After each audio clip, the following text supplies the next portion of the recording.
Important things believers must know. Slovak language. Ján Krstiteľ, jeho matka a otec boli všetci naplnení Duchom Svätým. Ján bol naplnený Duchom Svätým už od lona svojej matky. LK 1, 16, 17 a mnohých zo synov Izraela obráti k Pánovi, ich Bohu. 17 pôjde pred ním v duchu a moci Eliášovej, aby obrátil srdcia otcov k synom a neposlušných k múdrosti spravodlivých, aby pripravil Hospodinovi pripravený ľud. Otázka. Veríte, že mocný muž ako Ján Krstiteľ by zmenil svoje poverenie u Boha pre Izrael a krstil pohanov? Nie. Ján Krstiteľ v 5 knihách Matúš, Marek, Lukáš, Ján a Skutky vysvetlil, že Ježiš bol mocnejší ako on. Povedal, že on bude krstiť vodou a Ježiš bude krstiť Duchom Svätým. Ježiš bol pokrstený Duchom Svätým a zároveň naplnil telesnú aj duchovnú spravodlivosť. Lukáš 4, 1. Vtedy Ježiš naplnený Duchom Svätým sa vrátil od Jordánu a duch ho viedol na púšť. Mária, Ježišova matka, bola naplnená duchom v hornej miestnosti. Skutky 1, 13, 14. Keď vošli, vystúpili do hornej miestnosti, kde bývali Peter, Jakub, Ján a Ondrej, Filip a Tomáš, Bartolomej a Matúš, Jakub, syn Alfeov a Šimon Horlivec a Judáša, syna Jakubovho. 14. Títo všetci jednomyselne zotrvávali v modlitbe a prosbe so ženami a Máriou, Ježišovou matkou a s jeho bratmi. Skutky 2, 1, 4. Keď nadišiel deň Turíc, boli všetci jednomyselne na jednom mieste.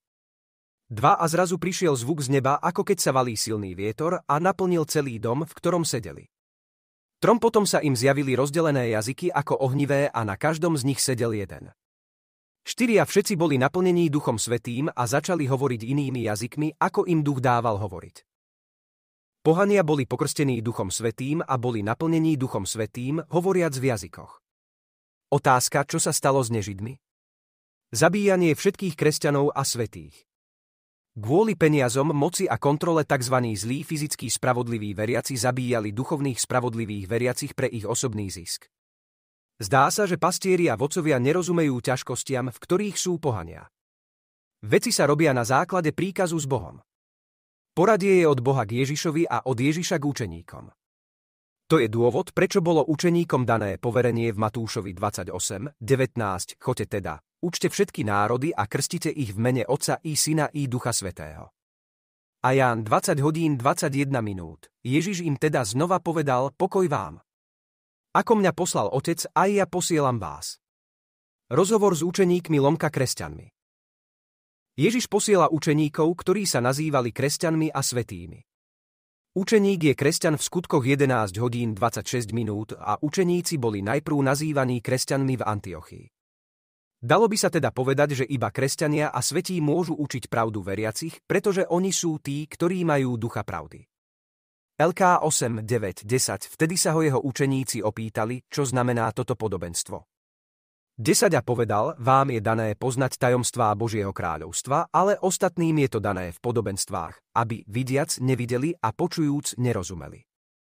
Pohania, ktorí sa stali kresťanmi a svätými, boli zabití pred stovkami rokov, je ťažká situácia. Nemá ich kto učiť pravdu. Môže to znieť smiešne, ale je to tak. Po zabití bol začiatok denominácií. Začali, pretože nikto nevedel pravdu. Nevedeli nič o duchovnej časti človeka. Poznali iba fyzické uctievanie a tak začali krstiť vodou, čo bolo pre Židov. Pastieri, ktorí nepoznajú pravdu, učia nepravdivé informácie o Jánovi 3 hodiny 16 minút, lebo Boh tak miloval svet, že dal svojho jednorodeného syna, aby nezahynul nik, kto v neho verí, ale mal večný život. Mnohí hovoria, že ak príjmete odpustenie spasenia hriechu, získate večný život. To nie je pravda. Ján 3 hodiny 16 minút odkazuje na Jána 3, 5. Ježiš odpovedal, veru, hovorím vám, ak sa niekto nenarodí z vody a z ducha, nemôže vojsť do kráľovstva Božieho. Narodený z vody znamená, že ste prijali ducha Kristovo a narodený z ducha znamená, že ste prijali ducha Božieho a ducha pravdy. Kráľovstvo Božie je večný život. Ján 3 hodiny 16 minút a Ján 3, 5 vyjadrujú to isté posolstvo. Definujú skutočného kresťana. Musíte mať ducha Kristovho, ducha Božieho a ducha pravdy, aby ste vstúpili do kráľovstva Božieho a mali večný život. Prichádzate za svetlo alebo zostaňte v tme.